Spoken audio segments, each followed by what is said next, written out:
Hello, আমি চলে এসেছি স্নিগ্ধা তোমাদের সঙ্গে আরো একটি নতুন মিনি ব্লগ নিয়ে। আজকে দেখাবো 2 মিনিটে কিভাবে পাস্তা তৈরি করবে। একদম ইজি প্রসেসে পরপর স্টেপ বাই স্টেপ দেখতে থাকো। 2 মিনিটে জলও গরম হয় না, আর দুই মিনিটে আমরা পাস্তা তৈরি করে নেব।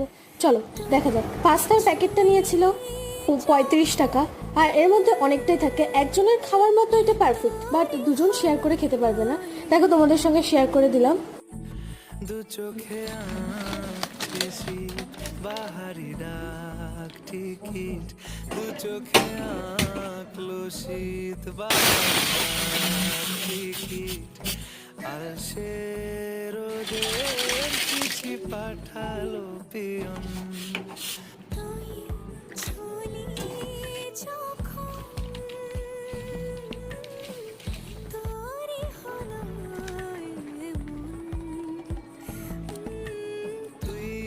হাসলি